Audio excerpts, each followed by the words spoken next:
Hello and welcome to Ford here in BGC in Global City, and today we get the chance to experience the new Ford Explorer. We're going to be taking this to Subic, and because it's a premium car, we're going to do something a little bit on the premium side of things as well. We're going to go yachting. This might just be the perfect car for this type of activity, and that's also why we're wearing all white today. Now, back in the day in college, I used to daily drive the old Ford Explorer, one with a 4-liter V6 engine. This time, this new one, it comes with a 2.3-liter turbocharged 4-cylinder. Will it be as premium feeling and will it drive as good? Well, in today's video, let's find out. So this is going to be our cars today. There's going to be 3 Explorers with us. There's another one they're bringing out from the dealership, and this particular gray one is what we're going to be using. So we're going to be with Isaac Atienza of Go Flat Out PH. If we open these doors over here, we're going to see our other car mates. So Pablo Salapantan from Yuga Auto and Kelvin Go over there, also from Yuga Auto. Look at that beautiful man. So I'll show you the interior first of the Explorer. We're just going to say sorry here, Ike. What you'll see here is you have a very nice interior with a very nice driver as well. Very premium looking interior, all leather. You got a small screen there by your screen cluster. You have an 8-inch screen by the center. A little bit small, I must admit, for 2024 standards, but yeah, it looks pretty okay. There's also Julian Panlilio over there from Auto PH. And now we have the opportunity of driving the new Ford Explorer. So what can I say about this? I will have to approach this from the angle as a previous generation Explorer owner. So this has really come a long way from those older Explorers, those body-on-frame Explorers. It is much smoother now. It's much more comfortable now. Even have double pane glass, so it's so much quieter now. There's one thing I want this car to have, and it would be a heads-up display, because it's just so quiet that I've found myself over speeding once in a while, so I really have to make sure I check my speed at all times. It is that smooth. Now, this 2.3-liter inline-4 engine, I was expecting it to be nowhere near as good, the old 4-liter V6, but this has truly proven that newer cars and newer technology has really come a long way. This has over 300 horsepower, so despite the size of this vehicle, this engine is more than enough. Even when I want to do quick overtakes here on the highway, you couple that engine, that 300 plus horsepower, with an excellent 10-speed transmission that never hunts for a gear, that is pretty snappy, and you have a recipe for a very premium feeling vehicle.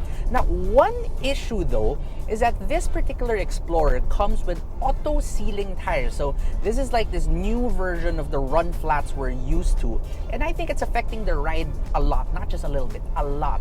You feel almost every bit of the road with this vehicle, but still you'd expect that, okay, maybe you feel the road because it's a little bit more tuned towards a sporty drive, but it's not. The steering's a little bit loose, and I find myself having to do micro corrections once in a while here on the highway. What surprises me with this new Explorer though is my old 4-liter V6 Explorer did around 8 to 10 kilometers per liter on the highway, so I'm expecting this 2.3-liter turbocharged engine would be so much more efficient, right? But I'm averaging 10.2 kilometers per liter, which means that all those years, over a decade of technological improvement, hasn't really improved that much when it comes to fuel economy. But what makes the Explorer a great companion for these long road trips, for when you want to go yachting, for example, is the entire package of its advanced driver assistance systems. Because I've tried it out earlier, it is pretty smooth. It doesn't really get jerky. It doesn't make abrupt stops when the car in front of you slows down. However, one thing to note is that in most vehicles, how this works is you have an adaptive cruise control that is pretty much independent from your lane keeping assist and your lane departure warning. But for the Explorer, the lane departure warning and lane keeping assist will only work if you have your adaptive cruise control engaged. So it's as if Ford is telling you, hey, just rely on your adaptive cruise control and just use it for your long drives. It is safer after all.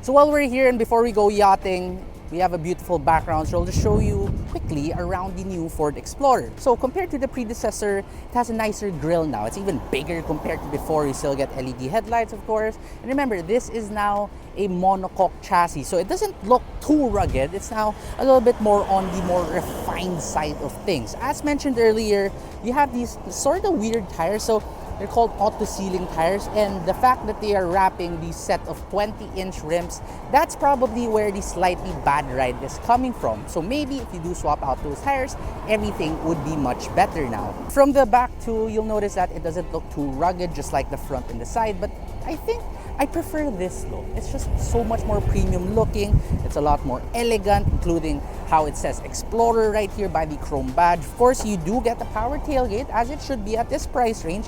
And what's pretty cool here is, first thing, you'll notice that there seems to be a subwoofer over there. All in all, this car has 12 speakers, Bang & Olufsen branded. And these rear seats, the third row seats, are pretty cool too because they are electrically operated. So just by pushing a button, you can raise or lower these. I'll demo the other one, the raising up function. And just like that, the only thing you have to operate manually is the headrest.